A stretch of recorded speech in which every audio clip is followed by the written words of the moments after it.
Hi, my name is Jerry Asp. I'm a Tahltan from northern British Columbia. I'm Jerry Asp. Jerry Asp. My name is Jerry Asp. I'm the Vice President for the Canadian Aboriginal Minerals Association. Philip Jerry Asp is my name. My background is mining. I'm at FEDAC today because I'm the recipient for the Queen Elizabeth Diamond Jubilee Award. Philip was my dad's name. And I'm also the Vice President for the National Aboriginal Energy and Power Association. Right now I'm the President of C3 Alliance Corporation. Jerry Asp is a doer. He gets things done. Nobody ever called me Philip. They just called me Jerry.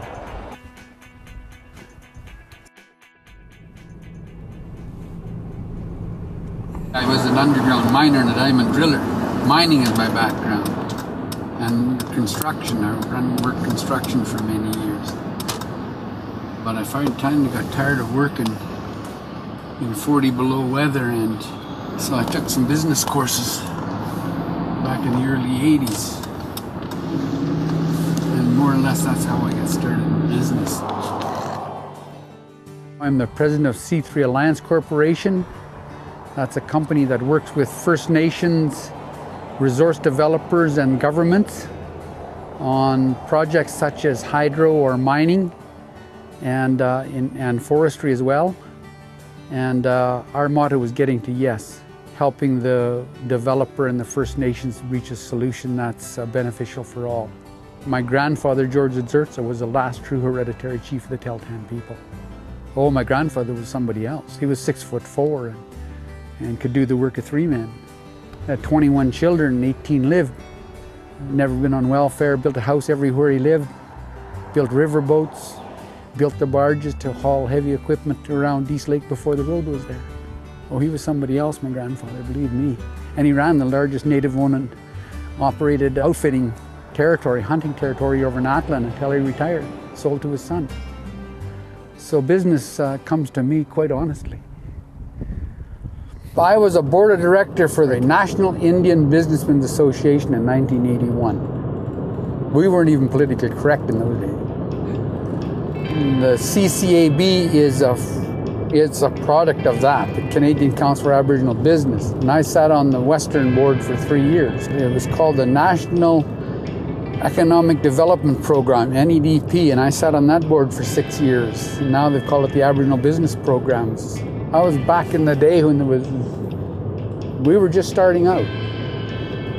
Tahltan Nation Development Corporation was the largest native-owned and operated heavy construction company in Western Canada. That means right from the Ontario-Manitoba border. For years, Tahltan Nation Development Corporation was the biggest. I started that. Like I said, I started building houses.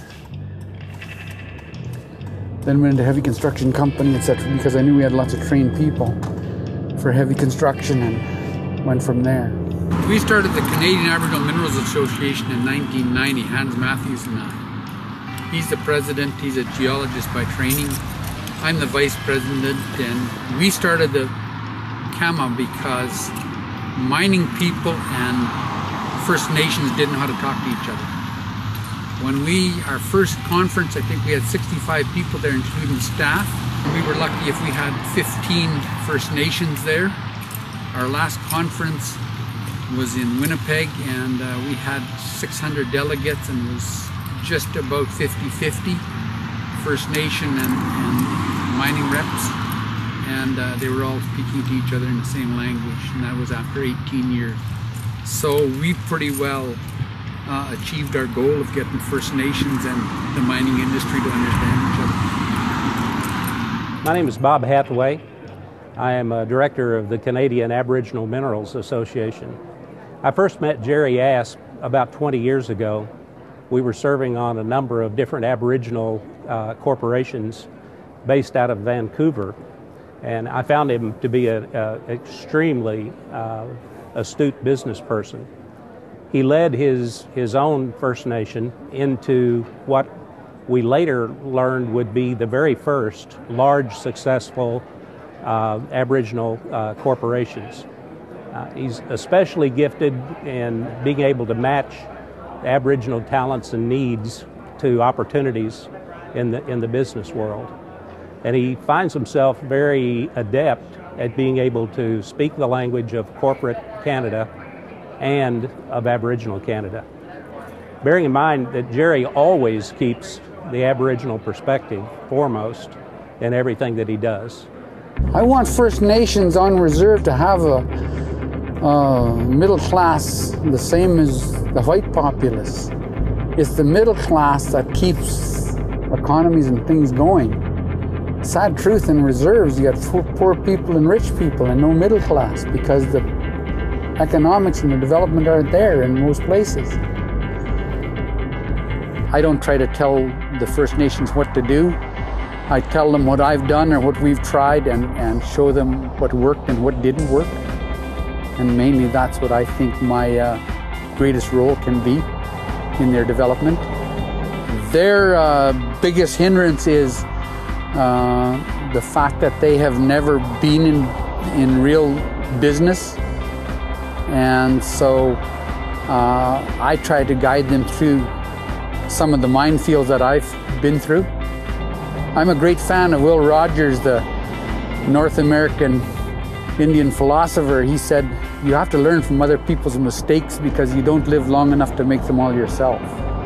And so that's what I try to tell people. I say, these are mistakes that I made or things that I've seen, and you could try them if you want, but this was the results for me. And I think one of the things that Jerry really excels in is to be able to never forget the cultural aspect of the project and make sure that the environment is foremost in whatever they're doing. In all of the negotiations that I've been with Jerry, he always starts off with saying the first thing we need to understand is that the environment is not negotiable. And then we get into the business details. And again, he's very good at taking the professional corporate terminology and being able to communicate that with the Aboriginal community. And I think that's a gift that we could certainly use a lot more of because there is huge opportunity both for Canada and for First Nations. One of the biggest failings of Aboriginal, as I call them, crown corporations, development corporations owned by First Nations, is they forget that they're in business to make money. They think of training and employment first. They hire 3 people to do one person's job. Nobody can sustain, no company can sustain that for long. Nobody. You're going to get in trouble. Training and employment are byproducts of well-run companies, not the other way around. Simple as that. And that's what I tell all First Nations that I work with. Jerry always says that there are 4 things we have to make sure are attended to. And the first is that there's a good match, physically and psychologically, between the employee and the job at hand. And if that doesn't go well, then probably management has failed and not the employee. He then turns to the training, and he says that everybody has to be trained for a particular job. And I think that's true also. The third thing he likes to emphasize is the proper tools. Even if we're trained, and even if we're suited to the job, if we don't have the tools to do the job, we probably will not be successful, at least to the degree we'd like to succeed. And the last thing is support.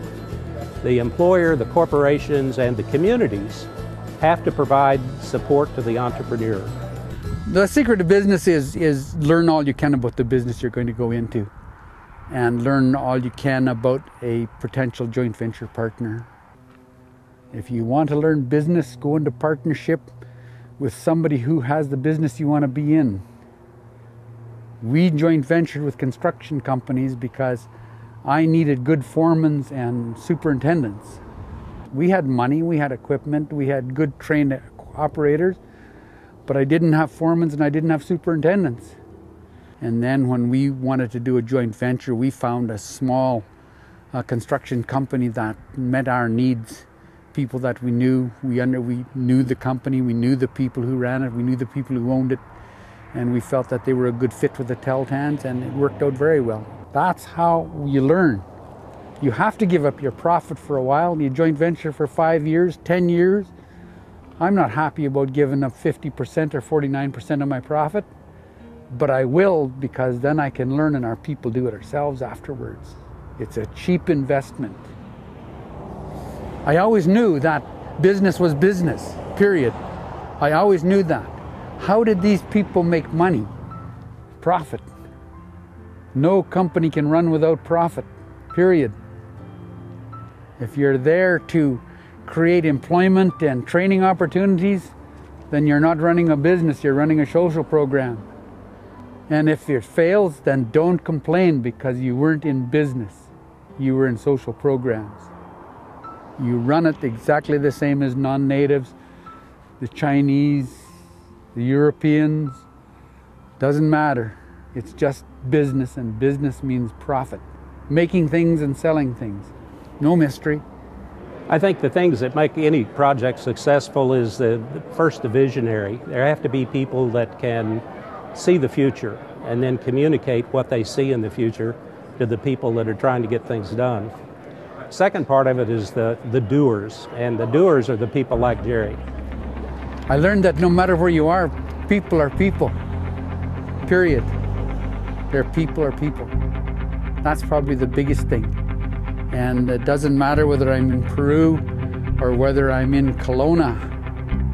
The issues, even though the political issues are different, the basic issues of human relationships, etc., are exactly the same.